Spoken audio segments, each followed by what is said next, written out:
Candace Owens je zdaj spet trdi, da je Ben Shapiro največji problem na svetu. In Ben Shapiro se ne zadržuje, saj je Candace udaril z novo bombo na najbolj popoln Ben Shapiro način, kar je sploh mogoče. Obožujem tega moškega. Ljudje, resnično ne morem verjeti, da je moje življenje prišlo do tega. Potem, ko sem razkrinkal Cakarjevo ruski roman o meni na X, zdaj občudujem edinstveno sposobnost Candace Owens, da prodaja neumnosti, kot da gre za neko skrivno razodetje o vesolju. Ne pozabite, če ne opazite manipulacije, ste vi tisti, ki nasede. Če ne opazite manipulacije, ste vi tisti, ki nasede.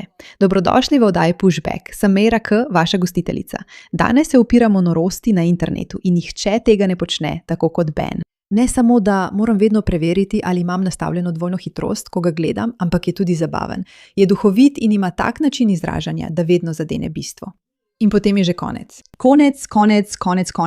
Se ne zadržuje več glede zadeve s Candace Owens. No, pa začnimo. Zelo me skrbi zaradi zapravljanja, goljufij in zlorab v tej državi. Zelo me skrbi. Še posebej me skrbi za Candace Owens, ki je očitno izgubila $10,000 zaradi prevare. Da tiste, ki so to zamudili, ima Candace Owens novo teorijo. Vsi so bili vpleteni v umor Charlieja Kirka, razen dejanskega morilca Charlieja Kirka. In v zadnjem času me skušal to vpletati. Jaz sem bil. Očitno sem bil jaz, kajti moje izjemne božanske moči se po besedah Candace Owens ne raztezajo le na ameriško zunanjo politiko, ampak tudi na umor Charlieja Kirka. To mi je všeč, kaj ne? Kako mu uspe, da Candace izgleda, kot da je obsedena z Benom in ga ima za tako pomembnega in neverjetnega, da ima čarobne moči, lahko naredi, kar hoče. Tako dobro se norčuje iz nas, res je dober v tem. Hej, ima teorijo. Teorija je, da sem se na dan, ko je Charlie umrl, srečal z nekom zelo zlobnim na kosilu. To pravi zato, ker sem v podcastu, ko sem govoril o Charliejevi smrti, rekel, da sem bil na kosilu ali zajtrku, mislim, da je bil pravzaprav pozen zajtrk, ko sem izvedel, da je bil Charlie ustreljen. Bil je pozen zajtrk, ker sem bil na zahodni obali. In zato je razpisala nagrado v višini $10,000. Ne šalim se, za nekoga, ki lahko pove, s kom sem zajtrkoval ali kosil. No, včeraj je razkrila, s kom sem kosil, oziroma očitno je mislila, da je to storila. Tukaj je, kaj je imela zapovedati. Ne morem verjeti, da je to naš svet. Ne morem verjeti, da je to vesolje, v katerem zdaj živimo. Mislim, poleg tega, da je smešno, da ponuja $10,000, da bi ugotovila, s kom je Ben Shapiro kosil, si lahko predstavljaš, da bi kdo to naredil kar tako, običajno? To bi bilo tako nenavadno, tako čudno, tako izven okvirjev. Ampak tukaj je to kot v imenu resnice, zagotovo je bil Ben. Samo skače od osebe do osebe. Kdorkoli bo danes prenesel več polemik, samo vrže ven. In strinjam se z Benom. Ne morem verjeti, da smo tukaj. Moramo analizirati razmišljanja osebe, ki je očitno neuravnovešena. Pravzaprav mnogih ljudi, ki so očitno neuravnovešeni. Na to smo padli tukaj v Združenih državah Amerike leta 2026. Tukaj je Candace Owens. Ampak oseba, s katero je bil Ben, naj bi domnevno povedala različnim drugim ljudem, da je bila z Benom, ko je bil Charlie Kirk ustreljen. Zdaj nismo mogli potrditi, ali sta bila na zajtrku ali kosilu. Edino, kar smo izvedeli, je bilo, da sta bila skupaj.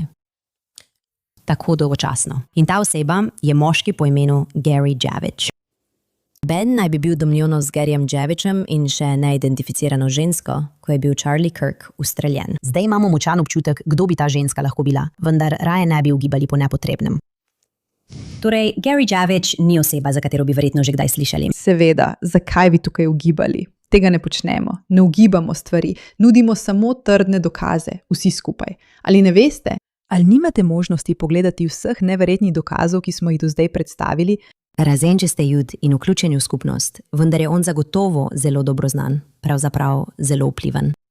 In njegovo identifikacijo smo ocenili kot verjetno, ter ugotovili, da je bila verjetna, ker je bil Ben tisti septemberski dan v Los Angelesu.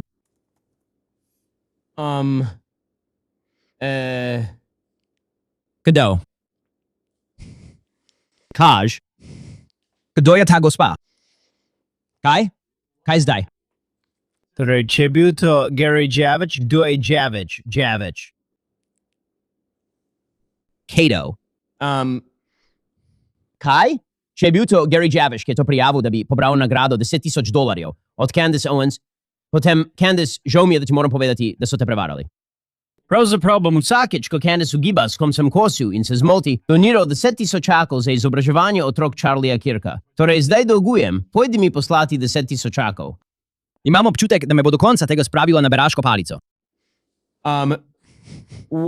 Gary Javič. V redu, nimam pojma, kdo je to. Res sploh ne. Srečujem veliko ljudi, res veliko ljudi. Lahko ti zagotovim, da Gary Javič. To ni prava oseba. Zdaj bom igral igro ugibanja s Candace, ker je to tako neumno. Ne morem verjeti, kako neumno je moje življenje postalo. Tukaj smo zdaj. Ta norček zdaj ugiba, da so naključni ljudje tisti, s katerimi sem zajtrkoval na dan, ko so ustrelili Charlieja. Do tega smo prišli v življenju.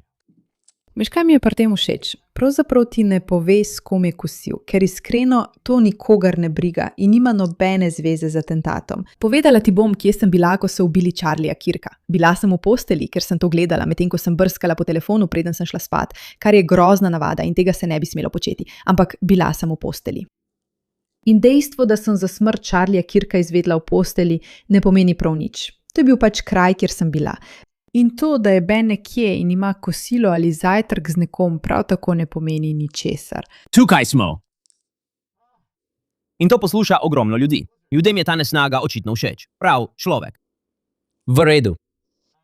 Torej se motiš, ni bil Gary Javič. Poskusi znova. Gary Javiča ne poznam, niti od Adama. Nikoli nisem slišal za Garyja Javiča. Če sem ga kdaj srečal, mimogrede, ker spet ne morem pričati o vsakem človeku, ki sem ga kdaj srečal. Možno? Ne poznam ga. Nikoli nisem zajtrkoval z njim. Ne vem. Ampak spet, to je ta genialna vsebina, ki jo dobite, ko poslušate oddajo Candace. Prav genialne stvari. Dobivate njene špekulacije o tem, s kom sem zajtrkoval, kje sem jedel. Rad bi vedel, kje sem jedel in kaj sem jedel. In ali je bilo dobro zame ali ne. Kaj sem nosil? Ali so bili moji čevlji vijolični? Kaj sploh govorimo? O čem? Bordeaux? Sem imel obute Bordeaux čevlje, Candace? Tukaj smo. In ljudje so neverjetno neumni, da to osebo jemljejo resno. To je resnica, so neverjetno neumni. To dobesedno nič ne pomeni. Nič ne pomeni, s kom ali kdaj so ti ljudje zajtrkovali in zakaj ter kaj. In tukaj je ona, ki samo blebeta. Izmislila sem si to ime in to je dokaz. A to ni dokaz ničesar. To ni nič, je pa izčrpavajoče, dolgočasno, neumno in patetično. In v resnici sem res vesela, da Ben ni povedal, s kom zajtrkuje. Naj ugiba. Naj bo Benov zajtrk glavna točka naše epizode in vse skupaj se samo še izboljšuje. Samo kako naveličana je ta ženska. Hvala, če ste sodnica v tej zadevi.